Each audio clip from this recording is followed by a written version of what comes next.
सहना भवतु सहनौ भुनक्तु सह वीर्यङ्करवावहै तेजस्विनावधीतमस्तु मा विद्विषावहै। ओम शांति शांति शांति।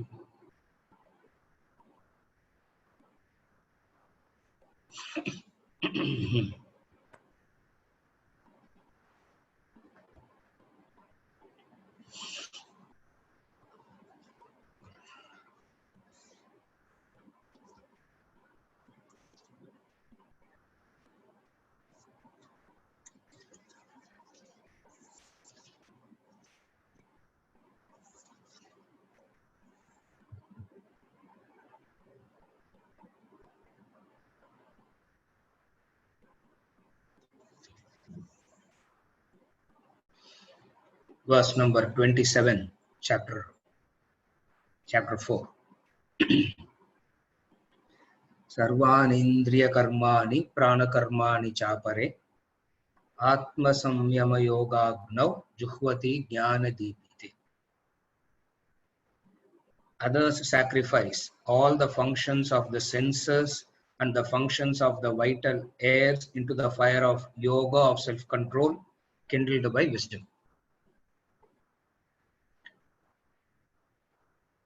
From the three transactions of life, the receipt, reaction, and response, we finished the receipt part already. Now we are discussing yajna in relation to the reaction part. So what does this, how does this yajna happen in relation to one's inner self? Inner self as in the reaction part. Now we have seen already that the stimuli comes through the jnana indriyas into the personality. That is the receipt of the stimuli, where the person says, I see, I hear, I smell, I taste, I touch. The stimuli creates stimuli, interacts with the stuff there is in already.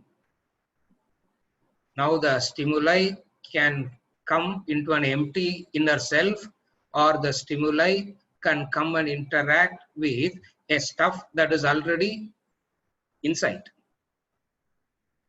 In the case of the wise person, the stimuli comes into the emptiness, as it were.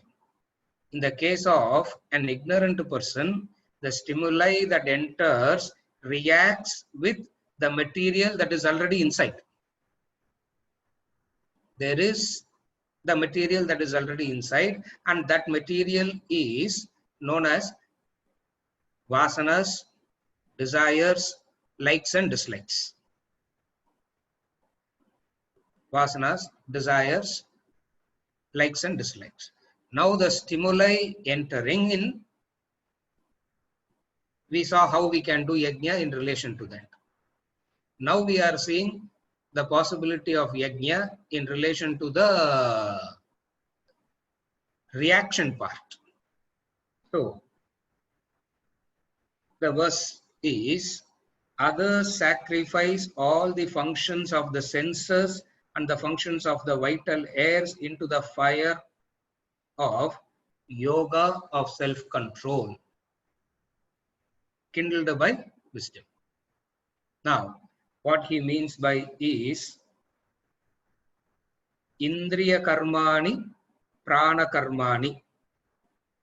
The two words that he uses, indriya karmani and prana karmani, refers to the organs of perception and action as well as the pranas.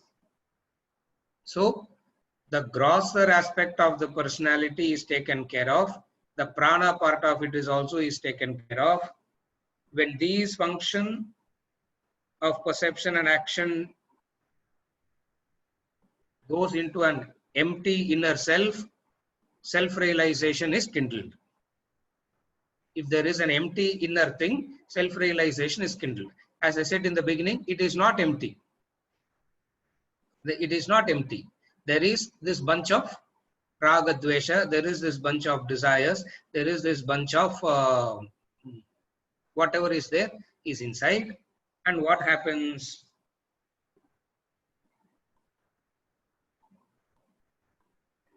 Yajna of yoga of self-control.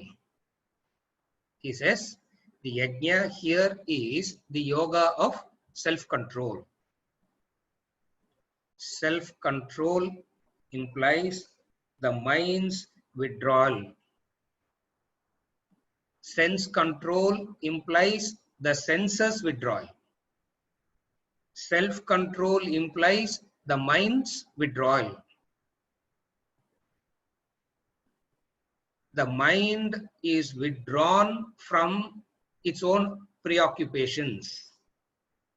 What is the preoccupation of the mind that you have to withdraw? What is the preoccupation of the mind? What is the mind preoccupied with all the time? Mind is preoccupied with its own activities. The preoccupation of the mind is its own activities. Why so much of preoccupation with the activities, with the actions? That much of preoccupation with the activities and actions, because only through these actions there is fulfillment of desires. So the preoccupation of the mind with relation to actions is because through actions alone fulfillment of desire becomes possible. If there is no action, there is no possibility of fulfillment of the desire. Therefore, what happens? The mind is occupied. Occupied into what?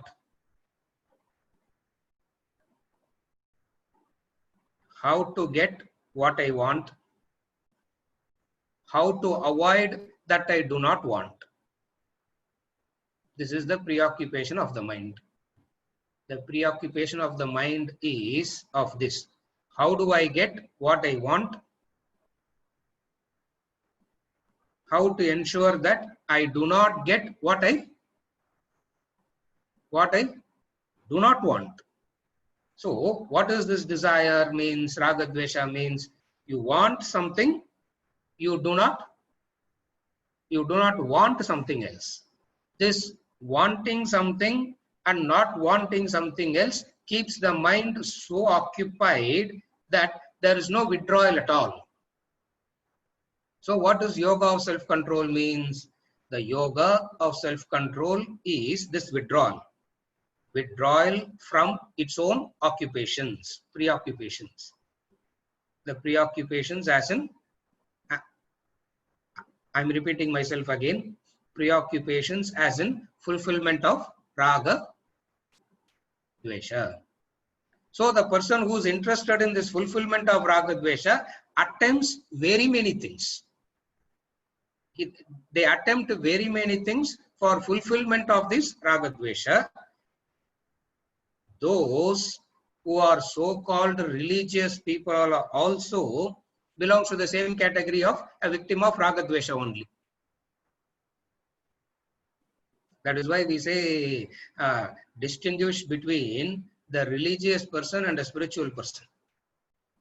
Even the so-called religious people are also preoccupied with fulfillment of something.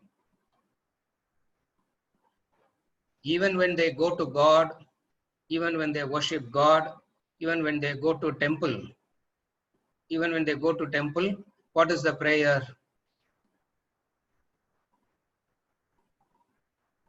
LKG admission for my grandchildren. That's all. Even when they go to temple, the prayer is LKG admission for my grandchildren. Now we are not saying it is wrong. We are saying that is the mind that is preoccupied with. This is the mind that is preoccupied with the world. All that time thinking in terms of how to fulfill, how to get what I want, and how to avoid that which I do not Now, what is wrong with this? There is nothing wrong with this. You must understand there is a consequence to it, and when the consequence comes, you can't cry, you can't complain.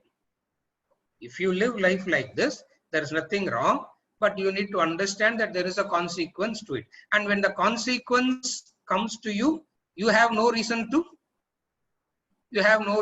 cry or complain or worry or get anxious or get depressed. Why? Because this way of living will lead to this consequence only. Now, what do people do? They will want to live life trying to fulfill Raga Dvesha, but will not want the consequence of the Raga Dvesha life. What is the consequence of the Raga Dvesha life? The consequence of the Raga Dvesha life is immediately the immediate result is one of frustration, depression. The long-term consequence is vasanas the vasanas increasing, punarjanma. So the two consequences of life focused on fulfillment of Raga Dvesha is, number one, there is this immediate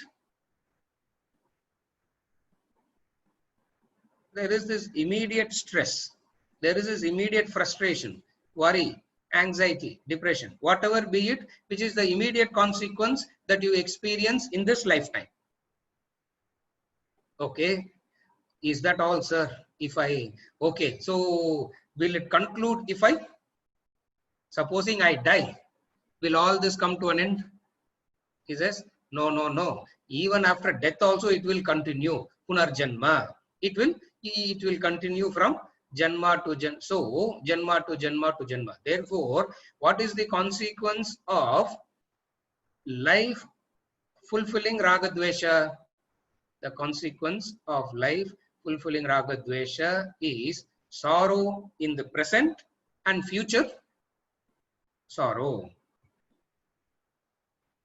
What is yoga of self-control here? Yoga of self-control is withdrawing the mind from its preoccupations. Whenever we say withdrawing the mind from its preoccupation, what is implied here? Something is making the mind to withdraw. Mind by itself will not be able to withdraw. Something is making the mind to withdraw. What is that something that makes the mind to withdraw from the preoccupations of the world? That something, yeah, at least we should know that something, no? What is that something? That something is what is known as the intellect. The buddhi makes the mind withdraw. The intellect makes the mind withdraw. Now, what is the tool that the intellect uses to withdraw the mind from the preoccupations? The tool that the intellect uses to withdraw the mind from its preoccupations is the higher ideal, the knowledge of Vedanta, the Shastras. The knowledge of the Shastras, the knowledge of the Vedanta, with directed by the Vedantic knowledge, by fixing the higher ideal, the intellect can withdraw the mind from its preoccupations. If a person is doing that, that person is practicing the yoga of self-control. When a person thus practices yoga of self-control, this is a consequence. Just as we said, the consequence of fulfilling Raga Dvesha, there is a consequence to it. And what is the consequence of a life of What is the consequence of the life of self-control, withdrawal?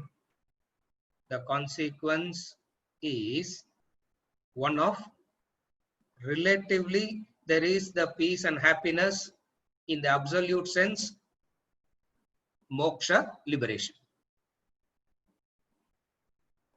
Relatively there is this peace and happiness in the absolute sense, moksha, liberation, self-realization, God realization. This being the consequence, now what the Yajna of self-control says,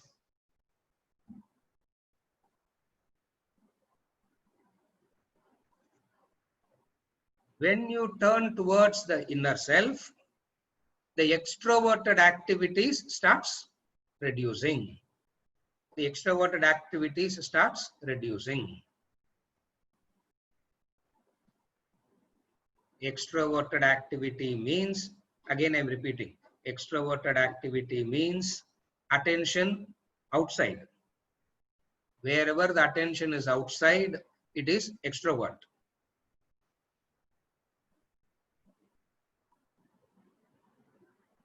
Wherever the attention has turned inward, it is called introvert. Now, as I say, whenever we use the word extrovert and introvert, I keep saying this. Every few decades, the words meaning keeps changing. Now, for a person who knows the English language from the dictionary side, he will say introverted life means a suffering, depressed life. Extroverted life means an active, dynamic life. The ulta meaning. Exactly, they have the ulta meaning. Now, that is why you need to understand the concepts clearly. If you don't understand the concepts clearly, the word will trigger the thinking and you will be carried away by that word. Now, what we are trying to do is don't get triggered by the words. We have to use words helplessly only. But behind the word, there is the concept. What is the concept? There are two attitudes. One is an attitude that is towards the world. That is why even the social reformer attitude is also towards the world only. Why? Because he is still thinking of betterment of the world, helping the world. Attention is still outside only. That person is also still an extrovert, maybe a good extroverted person. Maybe he's an extroverted person, but still you can call him as a good extroverted person. The moment the person turns introvert, what is introvert means? Introvert means the intellect have started to function. The intellect have started to function. How do you know the intellect have started to function? A few questions you ask.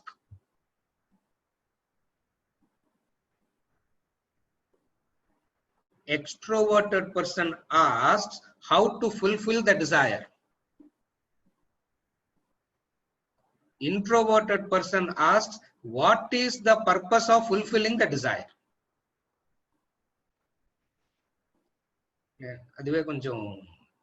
Understand the difference. The extroverted person asks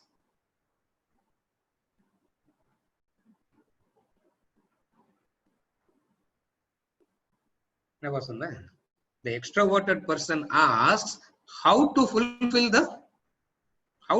the desire. The introverted person asks what is the purpose of fulfilling the desire. The moment the person asks what is the purpose of fulfilling the desire, that person has turned introvert. It doesn't matter what your desire is. It doesn't matter what your desire is. One person asks how to fulfill. Another person asks what is the point of fulfilling that? What is the purpose of fulfilling that? Extroverted person asks how do I ensure that the fulfillment can be retained permanently? I get it, and how to ensure that I kept it, I keep the fulfillment, I keep the result permanently. Another person asks, how many ever times you try and fulfill it, the unfulfillment still remains the same. It doesn't really matter. The unfulfillment still remains the same. So one extroverted person is how to fulfill through external methods. Introverted person is understanding the source of unfulfillment and eliminating it. Here, when he talks about the yoga of self-control, the yajna of self-control, what he means is the person who has shifted the attention from the extrovert to introvert. When he has shifted the attention from extrovert to introvert, what is he doing?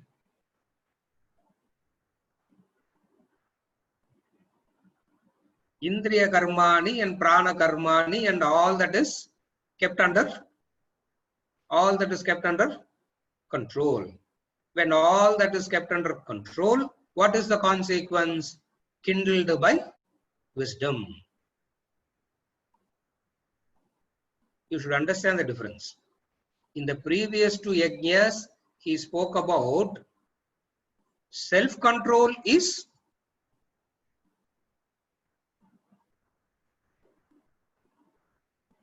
only self-control is kindled. Here, the self-control itself is offered, wisdom is kindled. Two differences, two types of two differences. One is you do something, self-control is kindled. Here, the very self-control itself is offered. What is the ahuti? Self-control is the ahuti here. What is kindled here? Wisdom is kindled. Understand it as relatively speaking, not moksha liberation. He's not talking about moksha liberation. Relatively speaking, more the self-control, more closer to self. When we say more closer to self means to that extent you have become wise. Therefore, this yajna talks about the yoga of self-control. What happens as you grow wiser with the knowledge of the self, you become united with the self.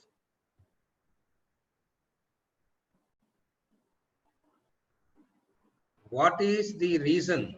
What is the purpose of having to practice self-control?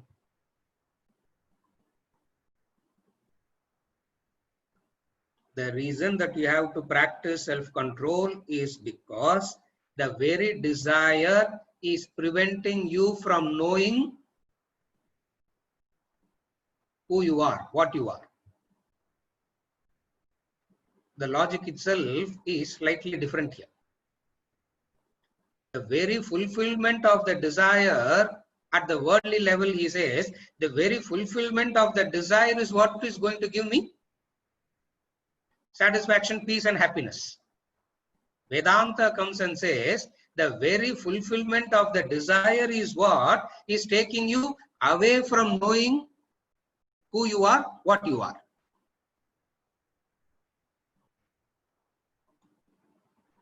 At least theoretically, we should be able to understand the difference. To put it very simply, worldly logic says, I experience sorrow, therefore I am correct. இது ஒன்றும் பெரிய லாஜிக்கெல்லாம் தேவையில்லை. I experience sorrow, therefore I am sorrowful. Vedanta logic.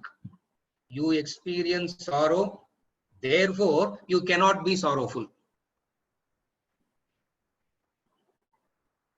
The first logic is very clear and simple. Second da playing with Second is what is playing with words. Second is what is not so clear. I experience sorrow, therefore I am sorrowful. The experiencer and experienced have become one here. There is no segregation. Logic of Vedanta says segregate the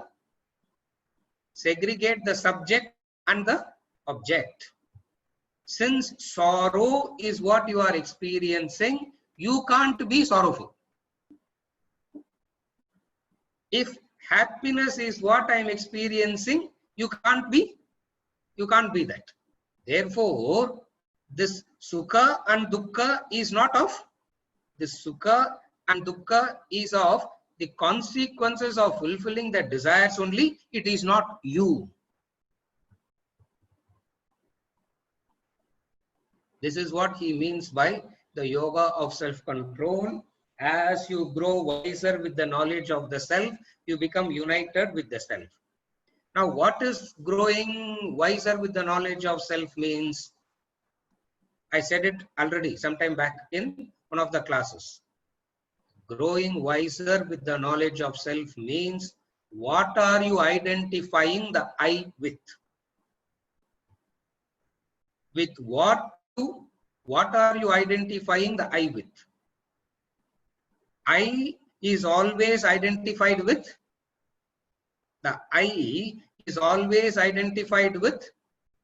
the equipments, the body, mind, intellect component.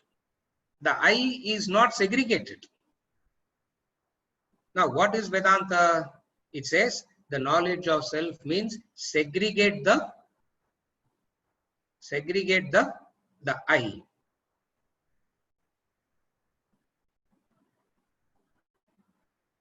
What helps you to do this?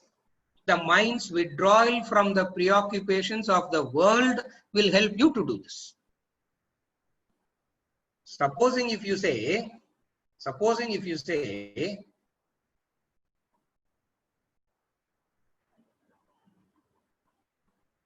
my ideal is not segregating the I. My ideal is not fulfillment. My ideal is not liberation, moksha and all. Then what do we do? Again, the knowledge is, even when you are chasing the world, understand what are you chasing. Even when you want things from the world, what is it that you are seeking and wanting?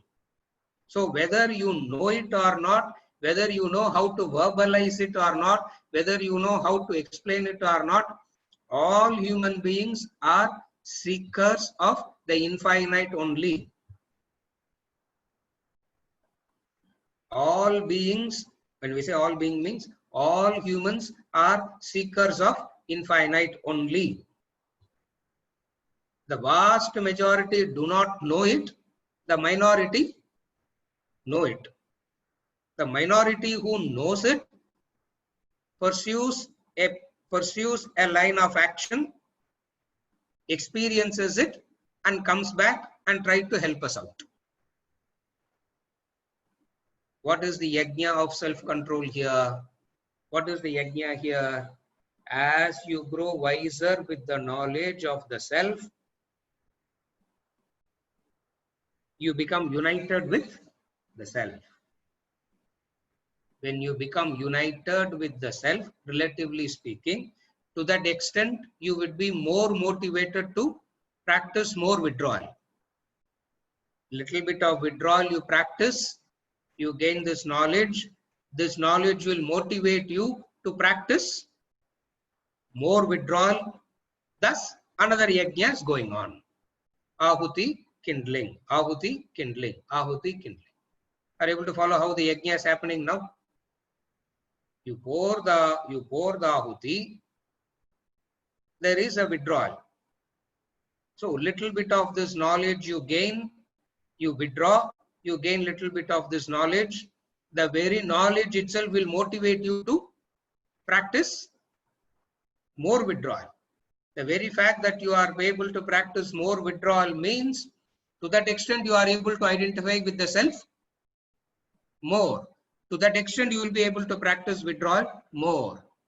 Thus, this yajna of yoga of self-control resulting in wisdom. In the yajna, verse number 27 yajna that we are studying now, இதை பத்தி explain பண்றது ரொம்ப easy.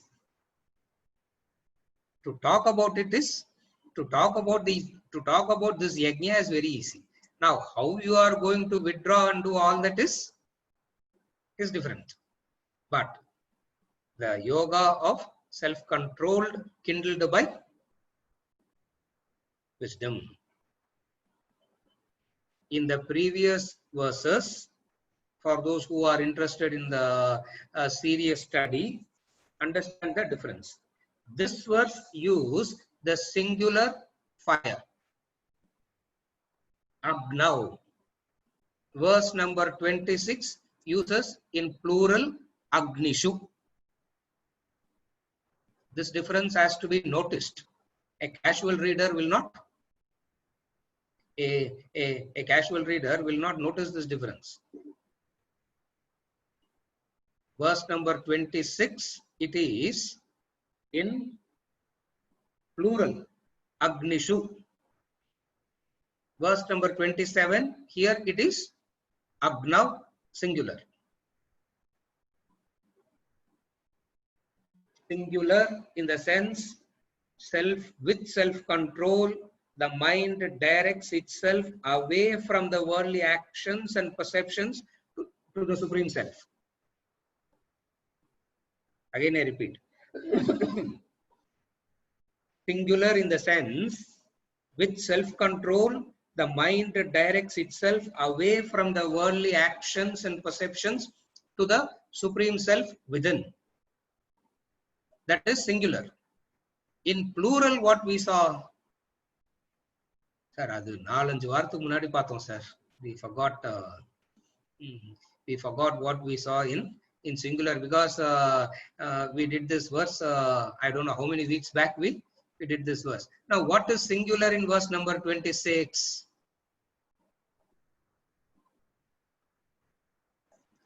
What is the plural? Sorry, the plural in verse number 26. There he says Agnav. Agnav means what?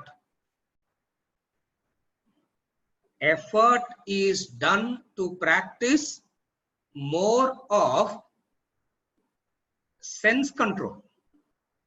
Effort is done to practice control at the level of seeing, hearing, smelling, tasting, touching, and all that. So there are very many things that is attempted there. Therefore, it is Agnishu, plural. Here it is Agnav, singular. Why? Because where does all these karmendriyas, jnanendriyas, prana die and unify? Where does this karmendriyas, jnanendriyas, pranas and all that die as it were? Die as it were means unify. Where do they all join and become one? They all join and become one in the mind. Therefore, he says, controlling that one single entity. Controlling that one single entity. That is the difference. This is this difference between Agnav and Agnishu is for those who want to really go into the deeper understanding. You can take this, you can do this. You can use these two words for reflection. Agnav and Agnishu, you can use for reflection. If you are not so keen on doing so much of a deeper study and all that, doesn't matter. Still, the concept you can understand. What is it? The withdrawal of the mind from the preoccupations. So first I spoke about in a very general way. Now, in the sense of the plural and the singular. And we have seen this any number of times in the past before. The Shastras always uses the singular and plural to convey something very subtle. If you have the discussion, the means and the end. Means singular, means plural, end is singular. You can have multiple means for multiple ends. So many types of actions for so many different types of goals. So the means are many, the ends are also many. Very many ends. What are the very many ends? I have to take care of my family, I have to pay the tax, and I have to be a very good social person also. So many things I need to do. Very many ends. Here there is only one end. What is the one end here? The one end here is in singular. What is the singular end? In the vision of Vedanta, in the vision of the truths of life, in the vision of Vedanta, the singular end is self-realization, God realization, moksha. For that, what do you do? At one stage, you can practice sense controls individually and try and do all that. And then at another level, you can practice the yoga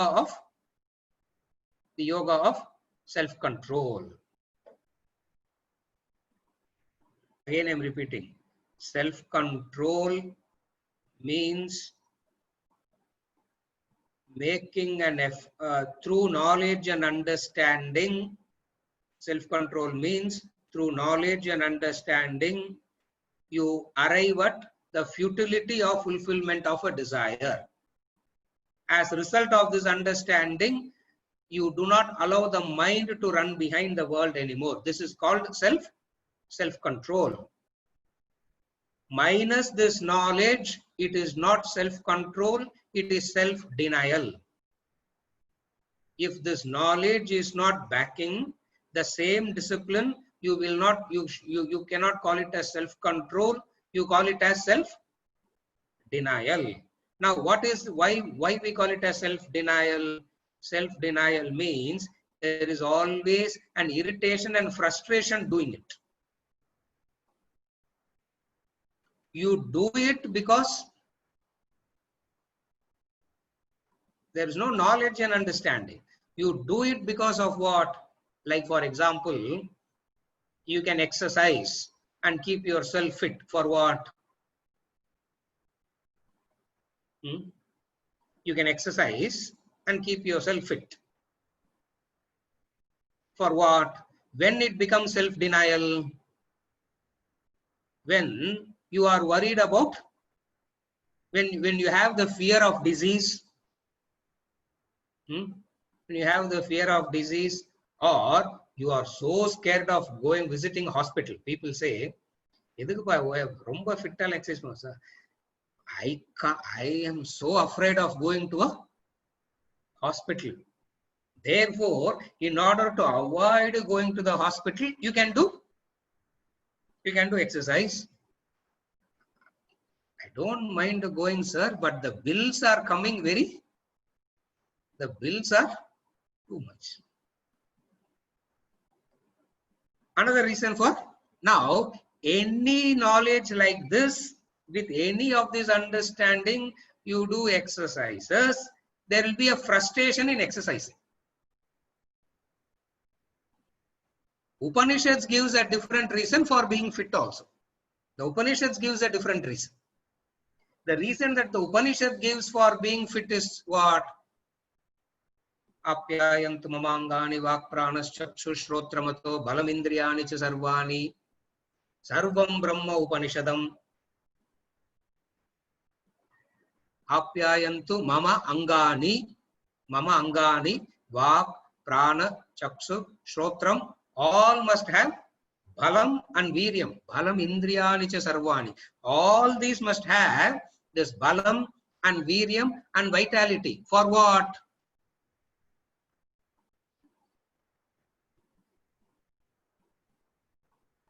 Healthy sir. Not for that reason. Not for that reason. What is the reason that exercises is done? Sarvam Brahma Upanishadam. for me to receive the knowledge of the Upanishads, the Vedanta, I need to be fit. Now, why do I have to receive the knowledge of the Upanishads, Vedanta? Because only through this knowledge I can attain moksha, liberation. That is why. Now, when you do not have this ideal and you do exercise, it will be known as self-denial frustration. That is why in all the health plan, they have one day called cheating day, no? Nowadays they have all these intermittent fasting, 16 hours fasting, this fasting, that fasting, schedule, everything. And then one day they have what is known as, it's a cheating day, they say. Yeah. Now, who are you cheating? What are you cheating? Who are you cheating? What are you cheating? The very discipline itself is leading to a frustration. Here, the very discipline itself will make you joyful and blissful. Why it makes you blissful and joyful is because you know that there is the reduction of the desires. The very reduction of the desires itself is peaceful and joyful. Not only that, the peace and joy is because you are getting closer and closer to the self. Salokya, Samipya, Sarupya, Sayujya. So when you practice this self-control, two kinds of joy and bliss and satisfaction happens in two ways. What are the two ways? One is the very reduction of desires itself is, it gives you a peace, a contentment, a clarity. Now, not only this, deeper than this is the joy, another joy. What is the another joy? Salokya, Samipya, Sarupya, Sayujya. Ella sa nu prefix avladha. Salokya. Salokya means, see, as you are getting closer and closer and closer to the self, there is an inexplicable peace. There is an inexplicable peace, clarity and satisfaction. That itself is an indicator that it is self-control, which is of peace and bliss. Otherwise, the very self-control itself is one of frustration.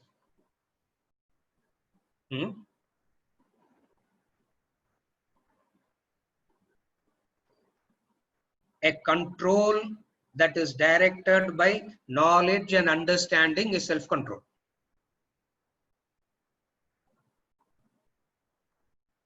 A discipline that is not directed by this knowledge and understanding, but any worldly knowledge and understanding, there will be always a pain in the discipline. And also, this you should remember already. Also, you should remember, without this higher knowledge, if a person is practicing sense control, self-control, that person is called Mityacharasya Uchyate. We have seen that already. In verse number 7, 8 of chapter 3, he has already explained a person who practices these kind of control and all that without understanding, without having this knowledge, he will be known as a Mityachara. Mityachara means hypocrite. See, achara means discipline. Mithya achara means false discipline, pseudo discipline, frustrated discipline. What is mithya achara? Are you able to understand the word? See, the word achara we know. Yeah. At least today the word achara itself seems to be a very prohibitory word, no? Achara nale. The word achara itself is a prohibitory word nowadays. Why? Because the purpose of life is to joyful, blissful, be happy, and the way to be joyful, blissful, happy is through indulgence. Either indulgence or regulated indulgence. Regulated indulgence is also indulgence only, doesn't make any difference. Why? Because punarjanma, no. Are you able to follow? Those who have this regulated indulgence, they think they are highly, they think they are highly spiritual. You know, so many people have told me also, sir, even without knowing Vedanta, I am practicing Vedanta, sir. After coming to class only, I come to know that I am practicing it already. I said, what is he practicing? Disciplined indulgence he is practicing all of them. A disciplined indulgence is not self-control. That's not what he's saying here. Here he's talking about self-control that arises out of an understanding. What is that understanding? Apyayantu mamangani vakpranas chakshu shrotramacho balamindriyani cha sarvani is the understanding. With this understanding, if the person practices sense controls, if the person practices self-control, not sense control. In a sense control, we finished already in the previous verse. If this understanding, if the person practices self-control, that self-control will be so joyous, so blissful. That is where a person doing tapas is a blissful person, not a frustrated, agitated, irritated person. But a discipline minus this always result in either a mithyachara practice or punarjanma, a temporary benefit, but nevertheless you don't achieve what you should be. You will not be attaining that which you are supposed to attain.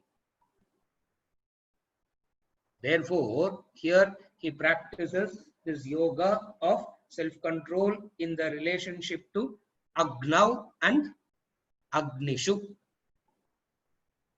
Agnishu in plural, Agnav in singular. So, what is the purpose of the practice of self-control? The purpose of practicing the self-control is wisdom. In Vedantic language, wisdom, self-realization, God realization, moksha, liberation, all are synonymous. All means the same. In different contexts, we use different words. But all means the same. What is it?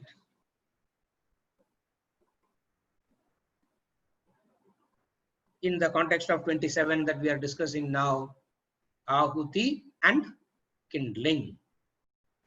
Now you know what is the Ahuti. What is the Ahuti? Self-control is the Ahuti. And when you are offering into the yajna, you don't offer it complaining, bitter, frustrated. No. When you offer with Shraddha, you offer with Bhava, you offer with the Shraddha, you offer with the right Bhava. Therefore, the very self-control here itself is so, is not a self-denial, it is attainment of wisdom. Now you can understand the opposite. If you can understand the opposite of practicing the discipline of control without the purpose of, if you practice this discipline without the higher goal in mind, what happens? What happens? There may be a temporary relief, but in the long run, there is a fear, frustration, and all that. Why? Because take the same example. how much ever you exercise and try and yourself and keep and fit and all that, disease cannot be avoided. I have done, no, see, about nearly 40-45% of the people do exercises out of the fear of getting diseased. The fear of the disease. Now, Vedanta says, as long as you have a body, that body is susceptible for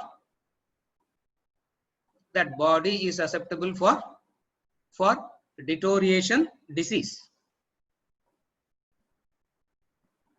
When it grows, the growth naturally will lead to a,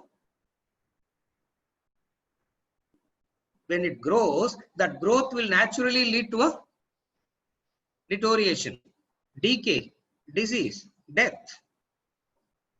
Therefore, when he is trying to do the self-control, the attempt of the focus of self-control is not one of, the focus of self-control is not one of any worldly benefit, but one of wanting to know who you are, what you are, wanting to experience your true nature, wanting to identify with that and becoming that. And the only way to know that you have gotten there is, the only way to know that you have reached that state is Brahmavit Brahmaiva Bhavati. The knower of Brahman becomes Brahman. So it means in Vedanta, knowing means, in Vedanta, knowing na enartham. At least this you should fulfill under the or gap. So the knower of Brahman becomes Brahman. In the language of Vedanta, knowing is synonymous with, knowing is synonymous with, I can hear. Yeah. Knowing in Vedanta is synonymous with becoming. So whenever we talk about knowledge in Vedanta, always you should remember this formula. Knowing in Vedanta is synonymous with becoming. Only when you become it, you know it. That's why even relatively also we say, only if you put yourself in my shoes, you can understand, they say, no? So in life, not according to Vedanta. See, whenever we use the word according to Vedanta, means according to the truths of life, according to the facts of life, knowing is synonymous with becoming. In all other worldly knowledges, you know it as something external to you and you need not become it. You can know so much about being good, being ethical, being moral, and you need not be ethical, moral, and good at all. So when do we know it? Only when you become it. So whenever we talk about knowing in Vedanta, what is implied? What you need to understand it as, knowing is synonymous with, knowing is always synonymous with becoming. So you become one with the truth. You become one with the self. When you become one with it means, when you become one with it means there is no knowing as in attaining anything like worldly knowledge. That is why we say in all worldly knowledges you always attain something, you always gain something, but here you are not attaining it, You are not gaining it, you are becoming it. Therefore, what is the yoga of self-control resulting in? The ahuti is self-control. That which is kindled is wisdom. Without this knowledge, ahuti is self-control. What will be kindled? Okay, in the knowledge irunda, ahuti is self-control, wisdom is kindled. Without this knowledge, ahuti is self-control. Now, what will be kindled? Irritation and frustration will be kindled. That is why Vedanta we say self-control is not self. Self-control is not self-denial. You are not denying anything. You are only understanding it as, you don't deny yourself the toys. You understand it as a toy. Again, I repeat. Understand this in relation to the example of the toy. It is not about denying yourself a toy. It is an understanding that it is toy. The moment you understand it that way, it becomes that much easy to comprehend what he is saying as yoga of self-control resulting in wisdom. He is taking the discussion to a subtler level. There in the previous two yajnas, he spoke about sense control. Are you able to see the development of thought? First, he said at least practice one sense control. And then he said practice sense control, senses control. Now he is saying, where do they all go and merge and unite? Now, who is the master that these are like slaves attending to? Who is the master that is making use of these senses? Who is the master? Control that directly. That is yoga of self-control. So when you control that directly, senses says, "Appada enna utrungo," it says. Senses would say, leave me alone. That is why he says, you are in it and yet you are not in it.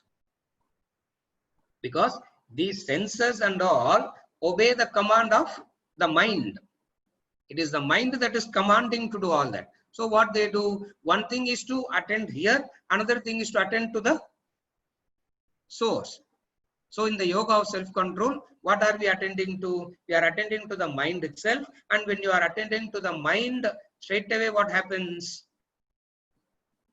Yoga of self-control is the ahuti. What is kindled here? Wisdom is kindled. Another type of yajna is going on. So you have a possibility of doing yajna when the receipt of stimuli happens. Possibility na angiyum pannanum ingiyum pannanum. That's what you have to understand. It is not that parvala sir edo onnuthu mattum panna porumanna. To start with, you start with one, but ultimately all the entire cycle has to be practiced.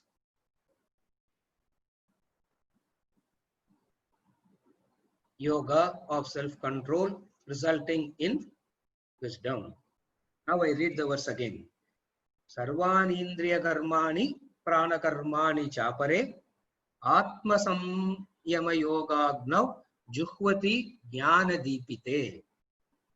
Others sacrifice all the functions of the senses and the functions of the vital airs into the fire of yoga of self-control kindled by wisdom. So verse number 27 spoke about yajna number 5. Yajna number 5. The yajna number 5 is the yoga of self-control.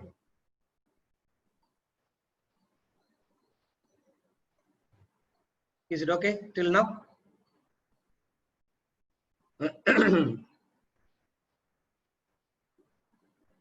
Now I'm opening the question part. There are a few.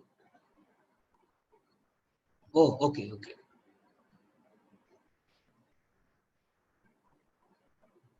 Venkatachalam. Why not use inwards and outwards? That may be more appropriate than introvert and extrovert. Correct.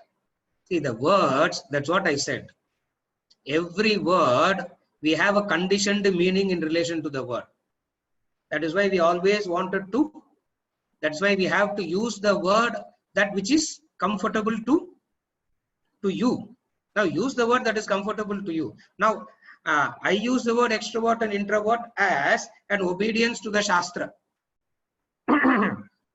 Some words I don't discover newly. I just faithfully use the word that is given there. But still I know the concept and I explain the concept, and you can use whatever word you want. You can use inwards and outwards. Perfectly correct. It doesn't really matter. That is why in Vedanta we are not really concerned about usage of any particular terminology, the concept. So instead of extrovert and instead of introvert and extrovert, use the word inwards and outwards. 30 years later, if there is a different group sitting here, they will not like the word inwards and outwards. They will want to use, they will say these two words are wrong, and they will come up with some other word. It's not wrong.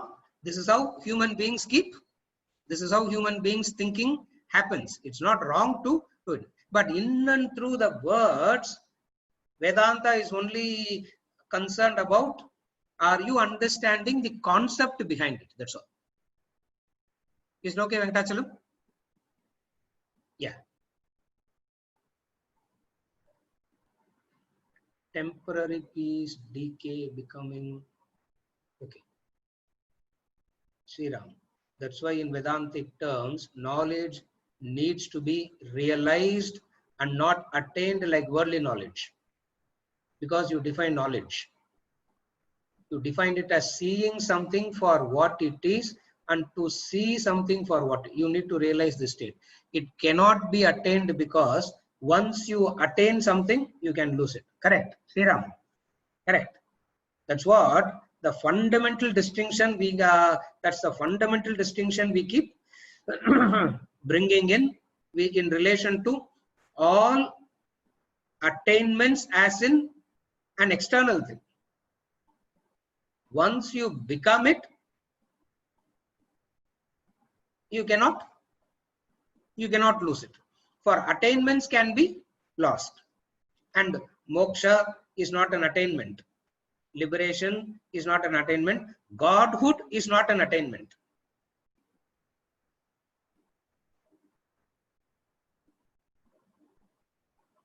Verse number 27 spoke about the yoga of self-control, the fifth yajna. Now, verse number 28. Verse number 28. Is there a... Yeah, before I move, there is a question now. I find in my personal experience the need to control my senses, because I find that the stimuli brought in through my senses interact with my subconscious mind, and I'm not aware of it. But when the right moment arises, the subconscious desire that is latent and developed through the stimuli suddenly takes concrete shape. So how do we figure out that what affects our subconscious mind? Is this even possible? Now, Sriram is using the language of the typical current generation language. In Vedanta, we will not use this word subconscious mind and all that. But the concept, what he is saying, is what we have been discussing. Now, what he is saying is the stimuli goes on entering. The stimuli brought in through the senses interact with the mind, and you will not be aware of it. In fact, that losing awareness is the condition upon which the subconscious will start functioning itself. Because the moment you become aware, the subconscious will not come into surface only. But then it is there inside. And what it will do? Suddenly takes concrete shape. It suddenly takes a concrete shape when there is what is known as a conducive environment. When there is a conducive environment, that desire which is in me, in that conducive environment, starts manifesting, starts expressing.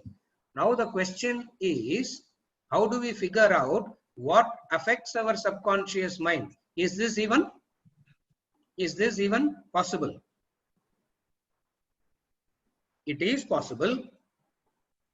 It is possible, provided I have something as a touchstone. If I have a benchmark, if I have something as a touchstone, only with reference to that, I would be able to find this out. So, what is the touchstone? What is the reference point? The reference point, the touchstone is the higher ideal. That is why whenever we talk about the sense control and not allowing the desire to go, not allowing the stimuli to react with the subconscious and develop into that desire and all that, the touchstone that is given always, the reference point that is always given is the higher ideal. The higher ideal, how does it work? How does it work as the touchstone? First is, it is possible if you have a touchstone. And what is the touchstone? Higher ideal is the touchstone. Now, how does it actually work? When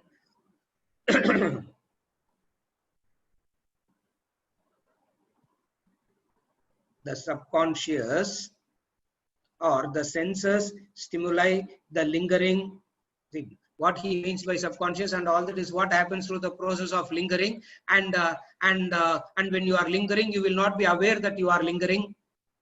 All this is what he's saying. I'm not going into that detail because just now we saw all that in detail. So now what happens is the very subconscious itself is because of the mind not inspired, directed, motivated by something higher. The moment the mind is occupied with something higher in nature, straight away what happens? To that extent, I am very careful in choosing what stimuli must enter me. Because in relation to the higher ideal, I always compare and contrast and say, for this ideal, this is contradictory. No. So the higher works as the touchstone in me, allowing, in me deciding what stimuli should enter me in the first place. So the filtration happens at the level of the stimuli itself.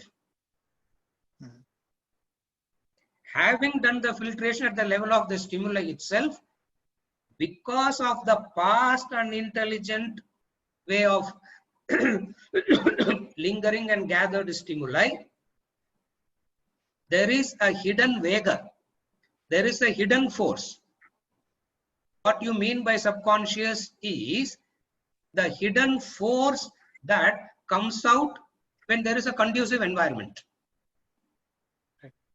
So, I myself will be in shock that, oh my God, I didn't even know that I had this.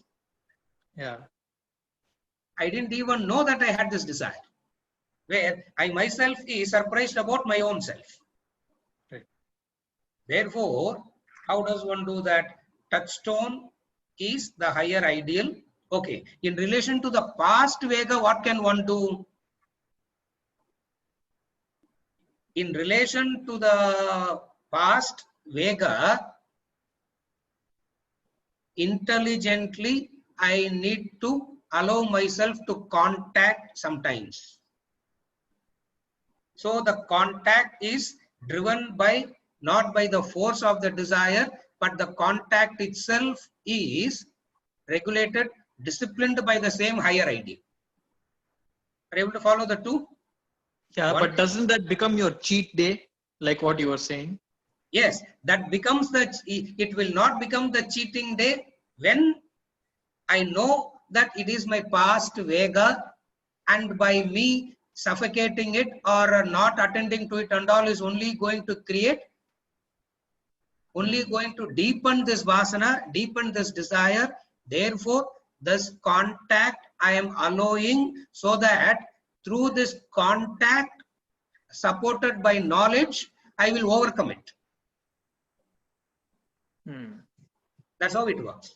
As with everything in life, it's not the action, but the intention Yes, behind it. but the intention. Yes, exactly correct. That's how, this is how I can actually, practice. That's how Vedanta allows contact also. That's how Vedanta says contact is not the problem. Most of the human beings, because of the past Vega and all that, contact becomes essential, necessary. That is why, how the Shastras, how the Vedantic knowledge in the past helped the person to grow is the 4 ashramas in life: Brahmacharya, Grihastha, Vanaprastha, Sannyasa. Now, when you are a brahmachari, brahmachari means studying, gaining knowledge. Okay, to put it very simply, in the traditional Brahmin weddings, there is a ritual called Kashi Yatra. இப்போ அது 110% faking it, 100% கூட கிடையாது, 110% faking. Correct. In that Kashi Yatra, the boy is given, what is the boy given in that? The boy is given a pair of chappal, is given an umbrella, he is decorated with flowers and chandan and all that. No. Yeah. Now, till now, this boy is leading a life of brahmacharya, a student life. Brahmacharya, not celibate life. Brahmacharya means a student life. Now, in student life itself, theoretically, he has learnt all this. A person who has got the maturity at the theoretical level itself, if he can understand this, from brahmacharya, straight away he can take up sannyasa, moksha. Now the vast majority, though they understand all this theoretically, because of the past desires, there is a necessity to contact and have a few experiences. So what they do? They say, the Shastras itself allow you to indulge. So it is indulgence, a kind of experience. I won't use the word indulgence, a kind of experience allowed by the knowledge itself. So what do they do in brahmacharya? So that is why the first time he is given, all along he has been walking without chappal.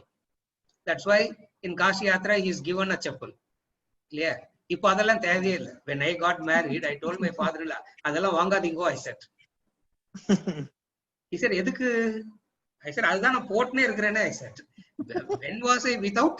When was I without the chappal? When was I without an umbrella? நான் தான் 30 வருஷமா பர்ஃபியூம்லாம் போட்டுனே இருக்கிறேன். அதனால புதுசா இப்போ ஒன்றும் புதுசா I don't have to do all this. So,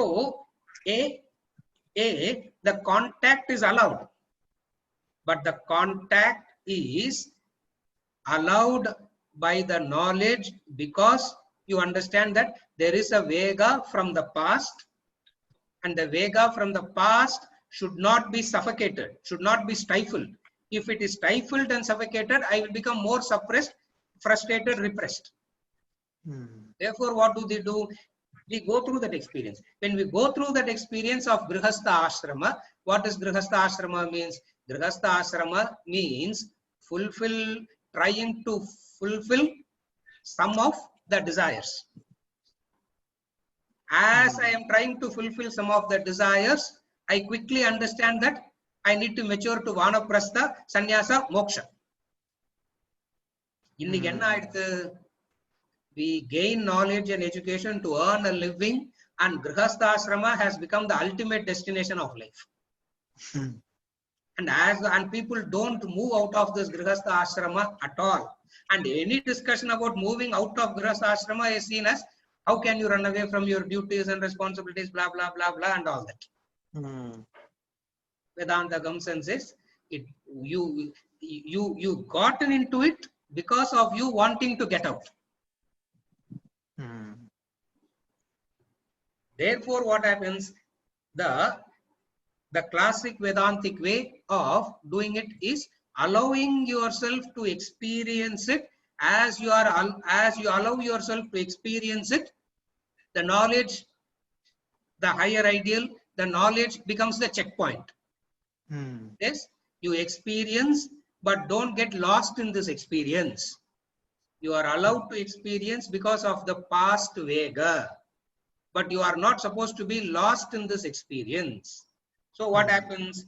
Then they say, instead of running away from the family and all that, try and practice this obligatory duties, detachment, being in the family itself.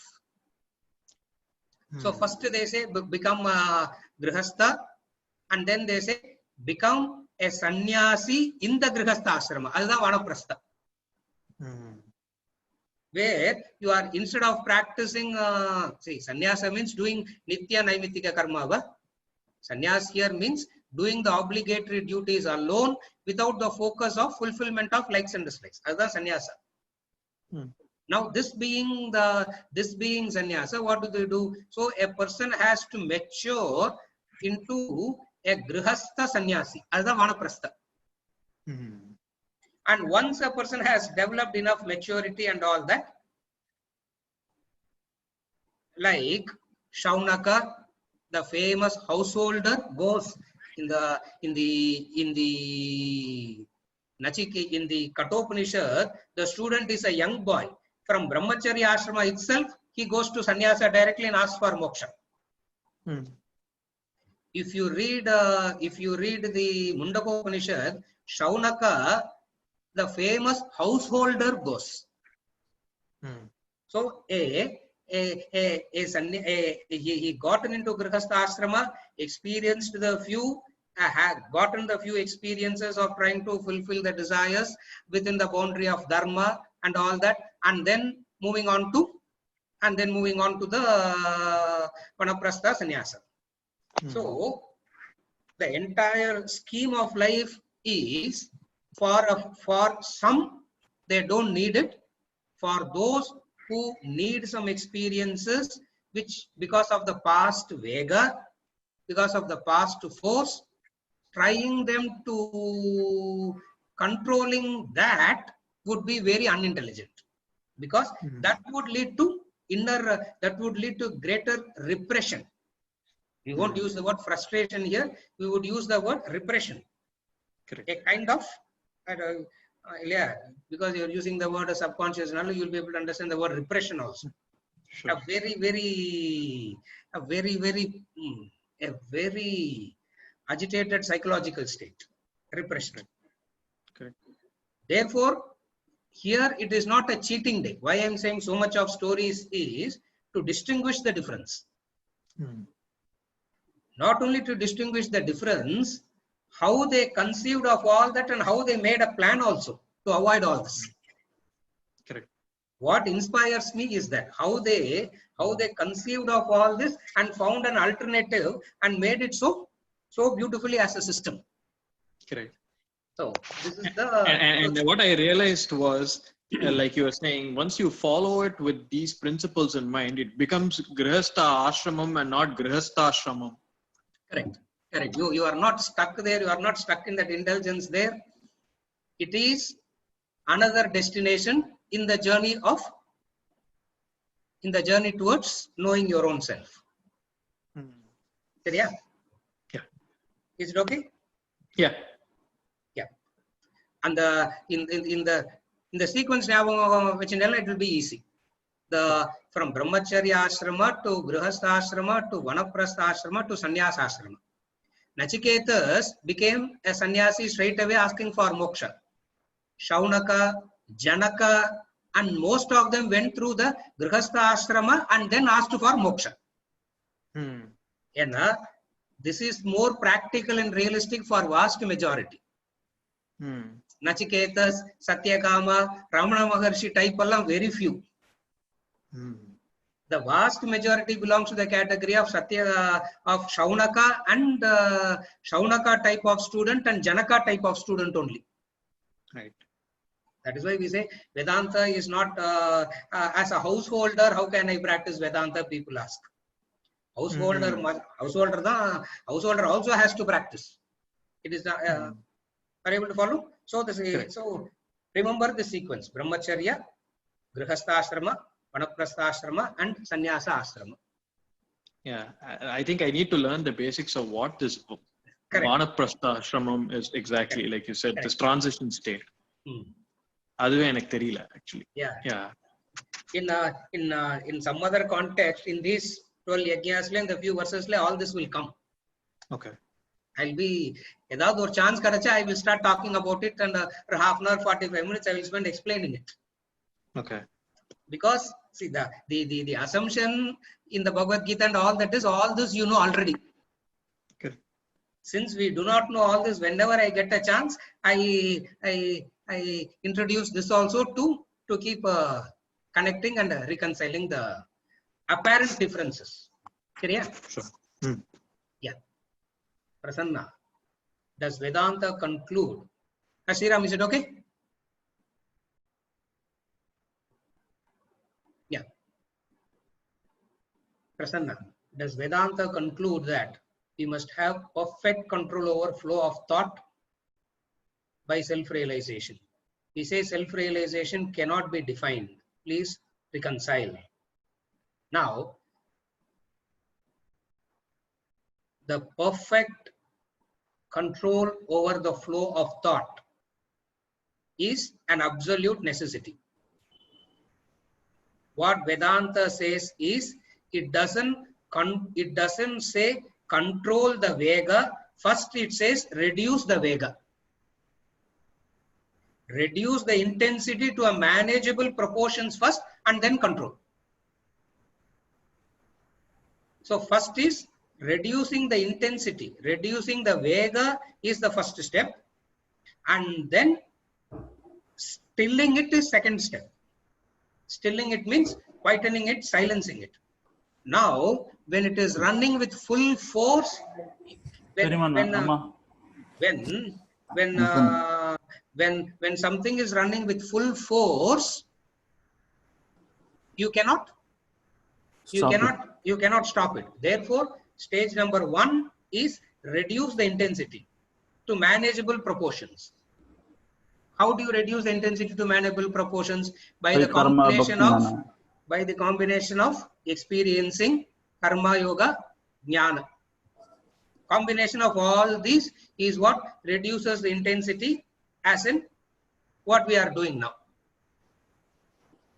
And from this, we mature and go to a level where the flow of thought itself is so, the intensity is less, the vega is less. When I say vega is less, means a thought will surface now,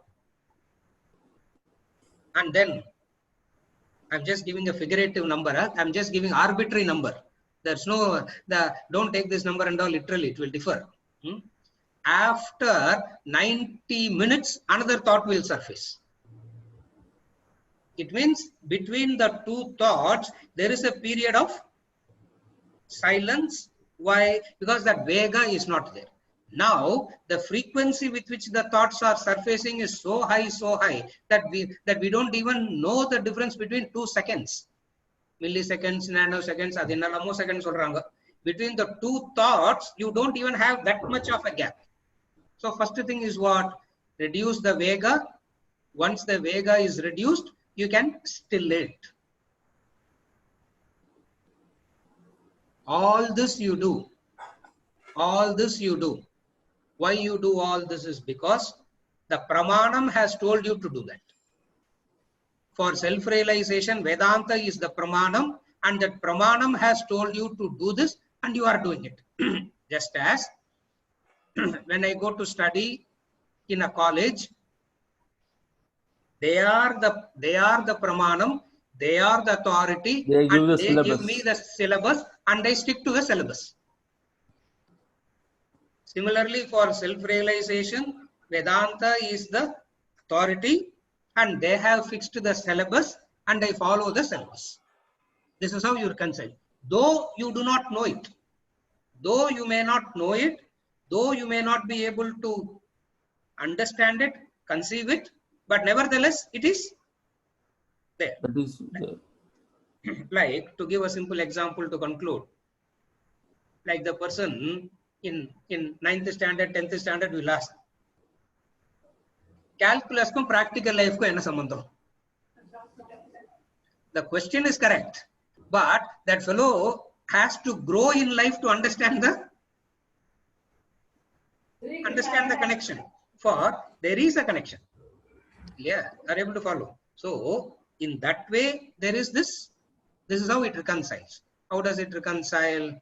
The Pramanam for self-realization is the Vedanta, and Vedanta has given you this syllabus, this discipline, and you follow this, and you follow this syllabus, and you follow this discipline, you will end up getting it. When we say you will end up getting it, means not in the actual sense of getting it, in the actual sense of becoming it. Yeah. Therefore, there is no way of you can intellectually understand it now. But then the conviction rises from,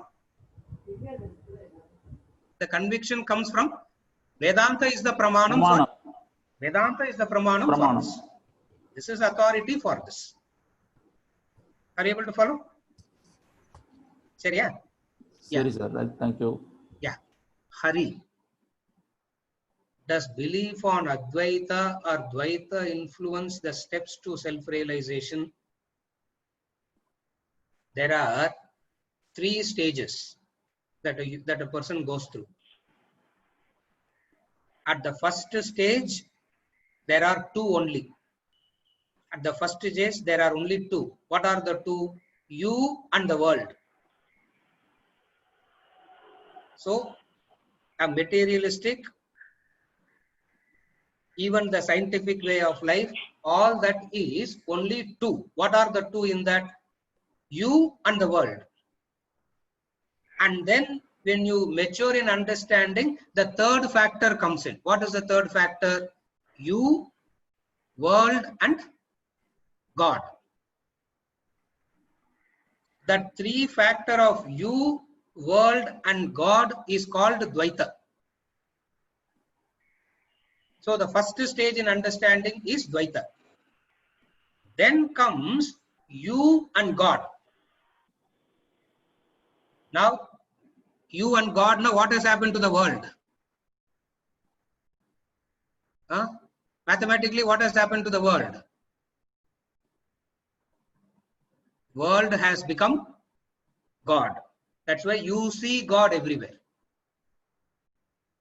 Are you able to follow the formula? Now, so from you and world, then comes you, world, God, then comes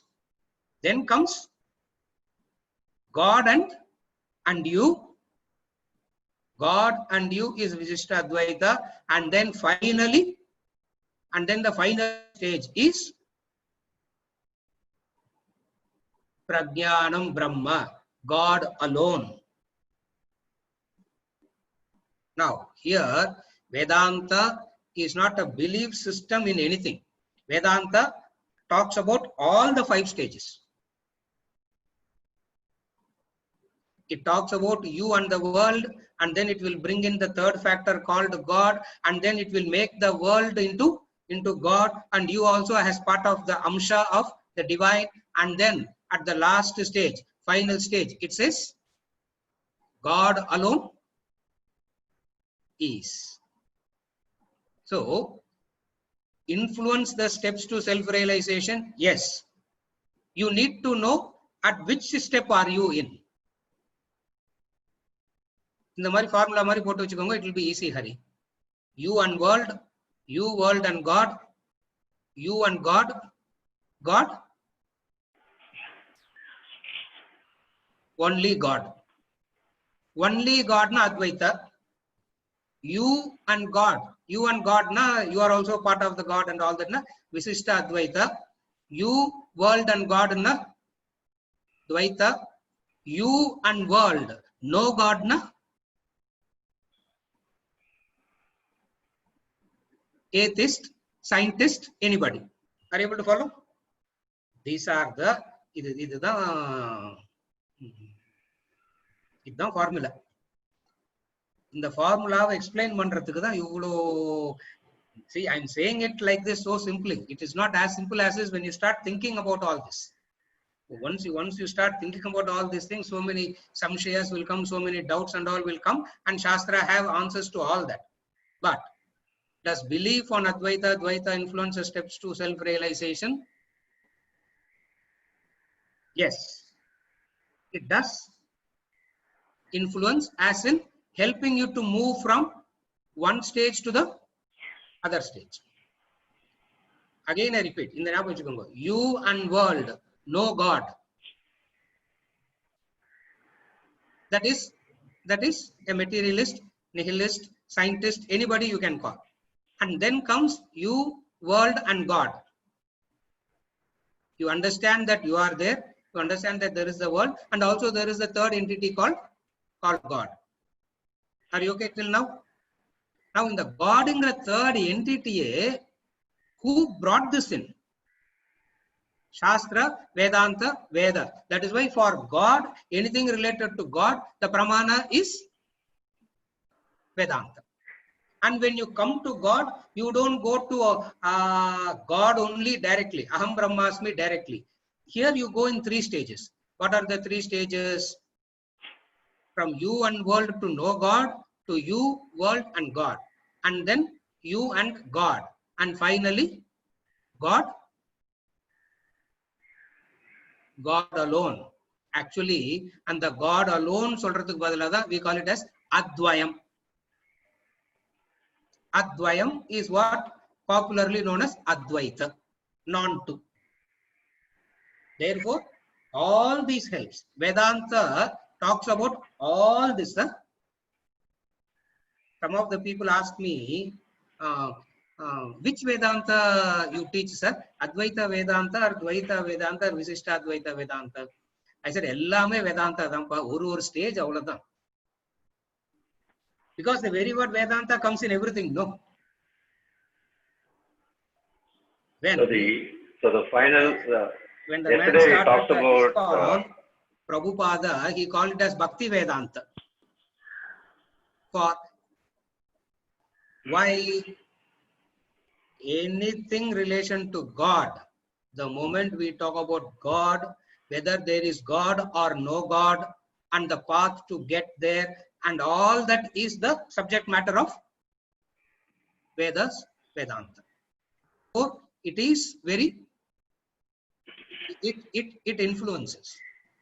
Now, I am not talking about in this classroom, we are not really concerned about promoting any one particular thought and trying to prove other systems as right or wrong, good or bad.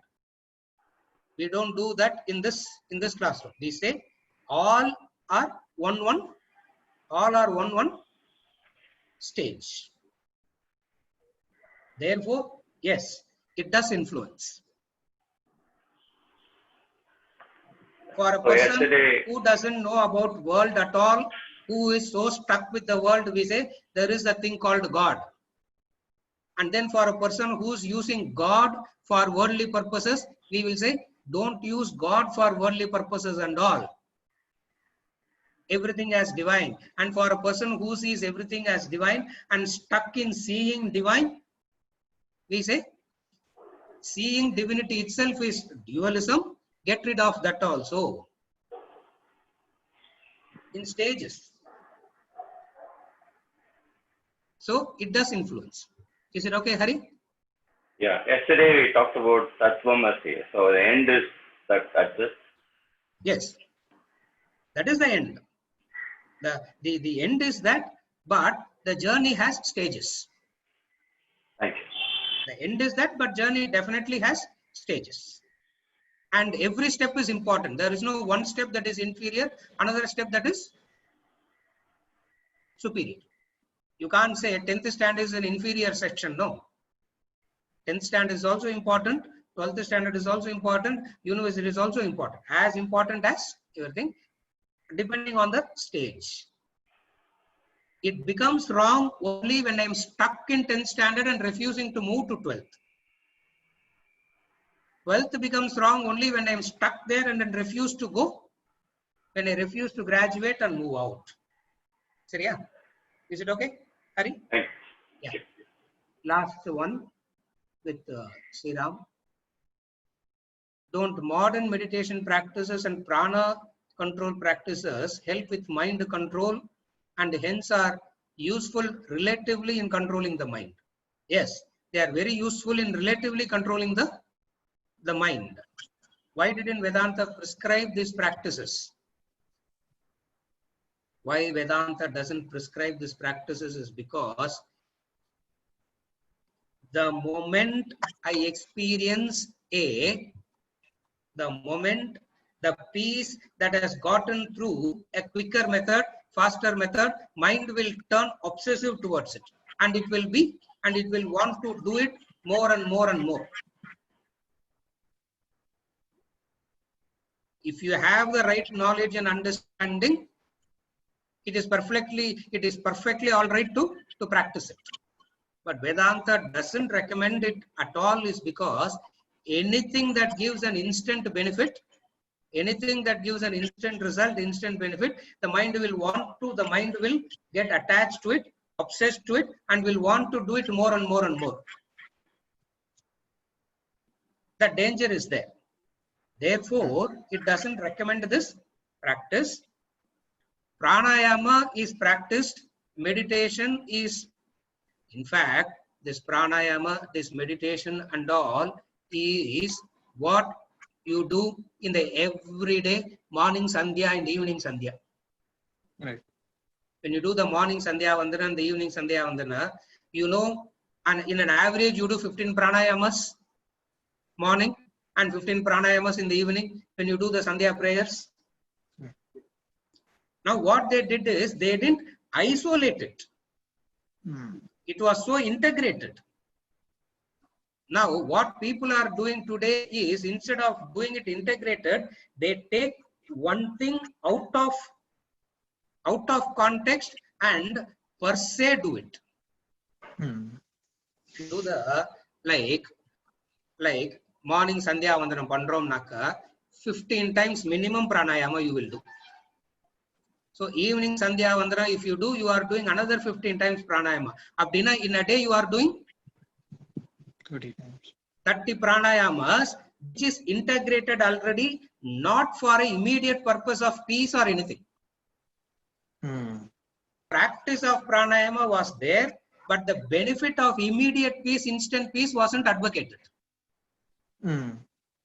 இப்போ அந்த practice எல்லாமே விட்டு போயிடுதுன்றதுனாலையும், second is people take it out of context and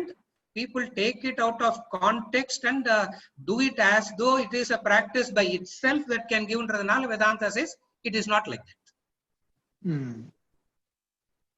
Therefore, it is integrated in the practices already. And when I chant the Gayatri 108 times in the morning, 108 times in the evening, it is meditation as well as Loka Sangraha. Right. It increases my concentration. It increases my concentration. At the same time, what is it that I am praying for? I am For all not beings praying in the- for my intellect only. For everyone. For let everybody's intellect grow. Hmm. That's why I always say the highest, the greatest Loka Sangraha prayer that you can do is Gayatri. the Gayatri. That's why the Vedas kept it as the most potent, most powerful. Instead of generally saying let everybody be happy and peaceful, it is so general in nature which doesn't really convey anything. Are you able to follow? Right. So meditation, pranayama and all was a built-in practice and an integrated practice. Today what these people, what they are doing is they are taking it out of context and practicing it as though that by itself can lead you to peace, liberation, and all that is what Vedanta says. This is ignorance. So in that context, Vedanta doesn't advocate it at all. Are you able to follow the difference? Sure. And one final thing, Aravindan uncle. Ebrina, we talk about the Shastras as pramanam. Yeah. But like I have read a quote before by Swami Ramatirtha, who says, "Truth is nobody's property. Truth is not the property of Jesus. We ought not to preach it in the name of Jesus. Adhe mari, we ought not to preach it in the name of the Shastras." No, apply panikalam. Yes, we need But not do we it. do it a lot. We need not do it Say at all. pramanam is Shastra. But I deliberately keep using it because we are not yet that liberal in thinking. We have not yet become, like for example, when I study science, I have to accept when I say I am studying science, it's a scientific method. It means I am accepting that as an authority in the methodology, the conclusions, no? Right. Now, there is no, by me accepting it, do I become fanatic? No, not really, because Exactly you're allowed in to the question same and way. find flaws with it. Yeah, exactly in the same way, Vedanta was also approached and taught. Okay. Exactly in the same way Vedanta was approached and taught. How do we know this? So many doubts, so many clarifications, so many questions that the student comes and says, I do not understand this. Therefore, the methodology is what I want to,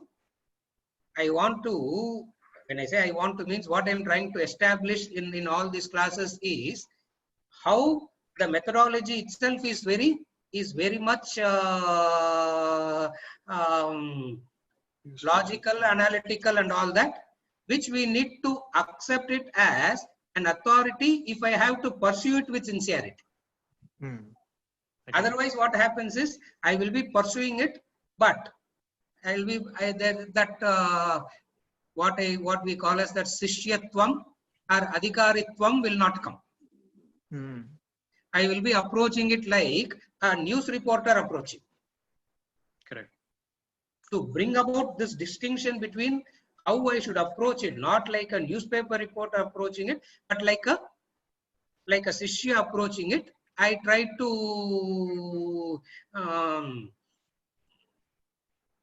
pile drive.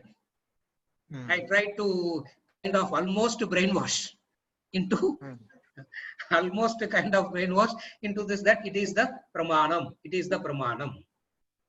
Pramanam doesn't mean I become a slave to it. Pramanam doesn't mean I become a fanatic to it. Just as science is a pramanam, but I am not a fanatic.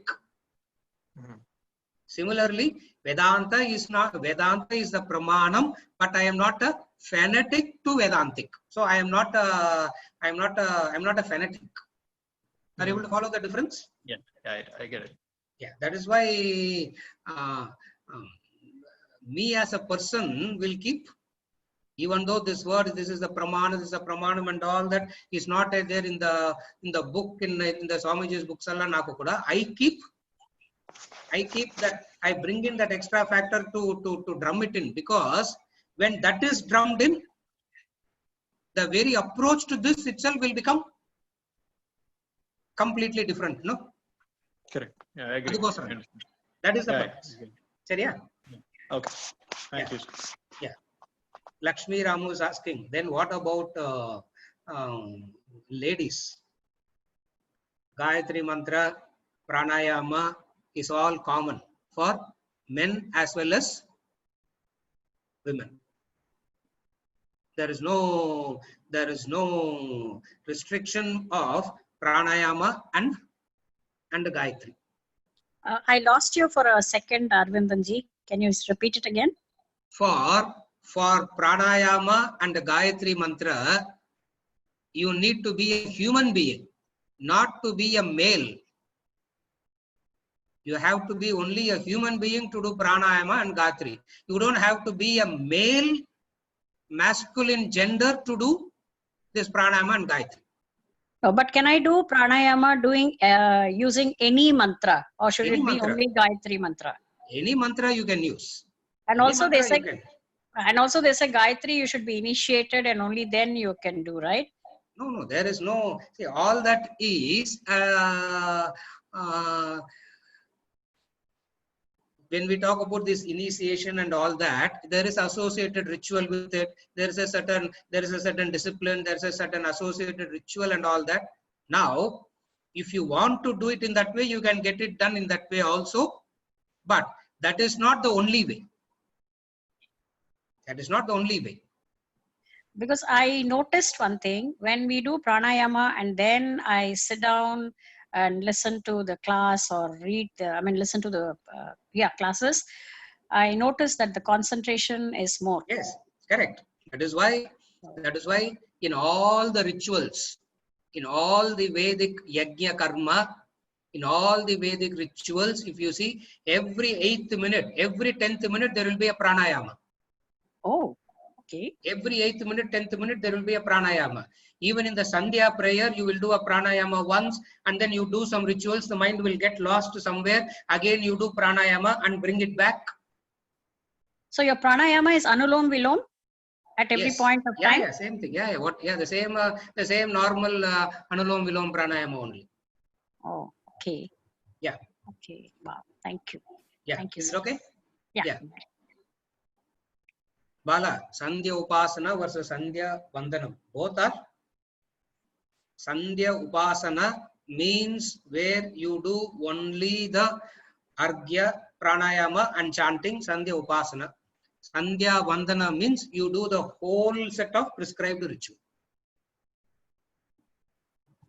There are these two. Sandhya Vandanam versus Sandhya Upasana. Sandhya Upasana means you do only the pranayama and the Gayatri chanting. Vandana is where you do the full ritual. So in case of Upasana, you do Argyam and Yes. Kama Karshin and Gayatri Jamam. Yes, that's all. Pranayama.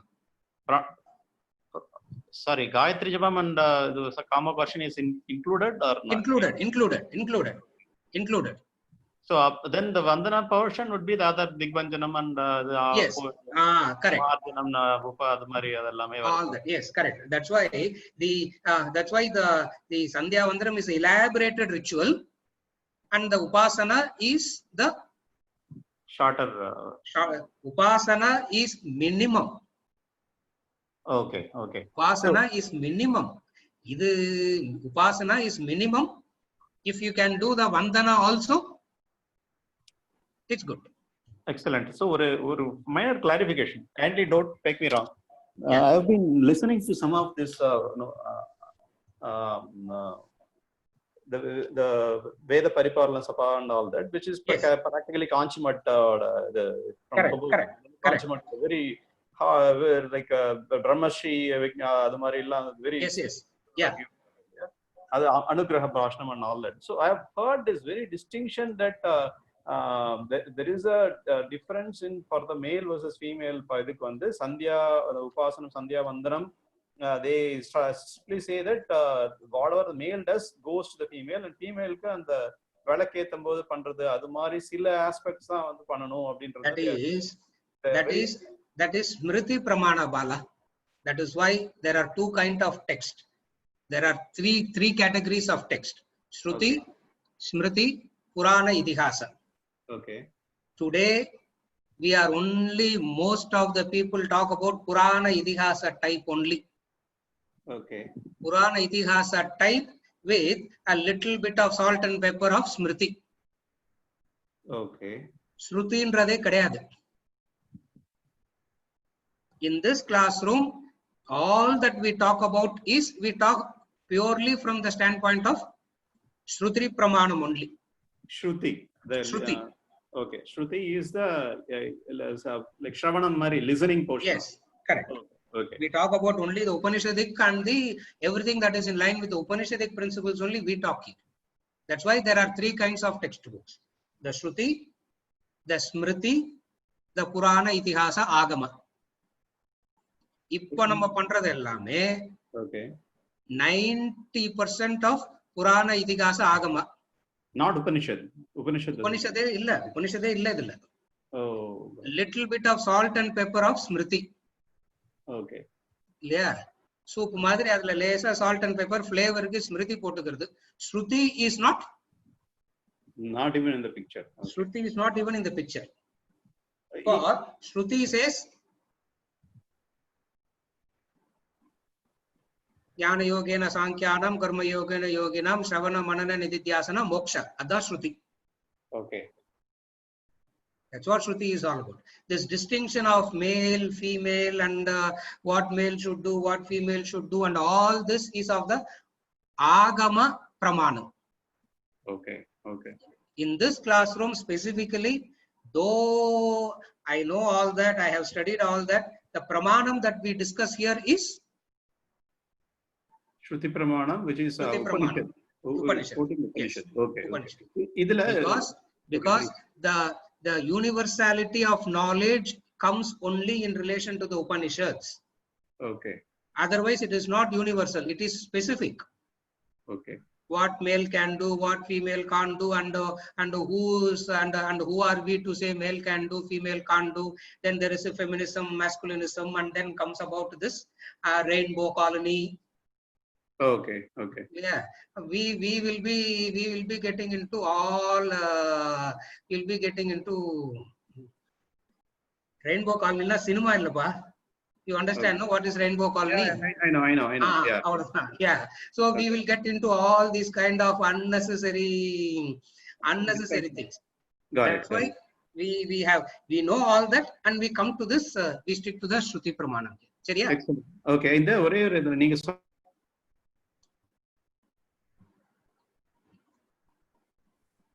Hello. Sorry, I'll just be very quick on the Shruti and Smriti. The way I understand is Shruti, the Veda Paripalanam or Veda, Veda Kilo Dharmam, that you have to be Rakshit, the one that protects you, you have to protect it. Yeah. Correct. Dharmo Rakshiti Rakshadu. So for that reason, the way Vedas are. Yes. I'm not able to. I think Hello, sorry. Yeah. So the Veda Dharma, sorry, the Dharmo Rakshiti Rakshiti, Vedam, the way it is preserved and is kept alive is through memory and by listening, which is Shravanam, yes, and this Shruti and Smriti. Yes. Memorizing portion is yes. Yeah. That's correct. How I understood. But what you are saying, Smriti and Shruti, as an Upanishad sense, I'm not able to visualize Smriti that. Means, to put memory. It very, I will just explain it in one word. Smriti means that a code of conduct trying to explain the statements of the Shruti. That is Smriti. Okay. Now, that is why you have Manu Smriti, Yajnavalkya Smriti, Parasara Smriti. There are so many Smritis available. Okay. Now, Memory doesn't mean that memory doesn't mean all Vedas. Memory means all knowledges in those days is memory only, for memory only. Okay. Natya Shastra was from memory. Shilpa Shastra was from memory. The agricultural Shastra was from memory. No, so all Shastras in those days happened through memory only. Okay. So all Shastras were all everybody has to do Shravanam and Mananam for any Shastra. Okay. Even if you have to do Shilpa Shastra, you have to do Shravana Manana. Therefore, that itself doesn't mean anything. Okay. It is the subject matter. What is the subject matter of a Smriti? The subject matter of Smriti is code of conduct, good life, better life. Okay. What is the subject matter of Shruti? The subject matter of Shruti is liberation, Tattvamasi. Oh, okay. What is the subject matter of Agama? What is the subject matter of Purana? To talk about a value system. Okay. Aram Niri. Okay. Yes. So you need to know the subject matter very clearly. You can't use memory in Ravartha doesn't mean anything. Okay. So the mapping of Shruti to listening, Shravanam and Smriti to memory is very, very premature, naive understanding. Yes, correct. That is very, very naive and most interpreted like this only. It's a very limited interpretation. Okay, so the correct representation should be Shruti maps to the Upanishadic core essence of the Vedanta is Shruti. Correct. And Smriti is the way it is communicated and preserved over time is by the memory and then transferred across generations by recitation and all. Correct. That's how it is transferred. Correct. I sincerely appreciate you for putting the Sandhyavandanam adala romba clear sonadhu vanda I am very blessed actually. Because it's an integrated practice that nobody is nowadays commercialize meditation. They shouldn't even be allowed to do meditation. So many masters, not only Swamiji says no meditation. Nobody should get into meditation. He goes to the since people have gone to this extreme. He goes to the other extreme to bring the people down to the middle path. So he says no meditation. That is true. That is true. Seriya? Yeah, thank you so much. Yeah. Thanks, Subhash. Hari Om. Hari Om. Hari Om. Hari Om. We'll continue next week.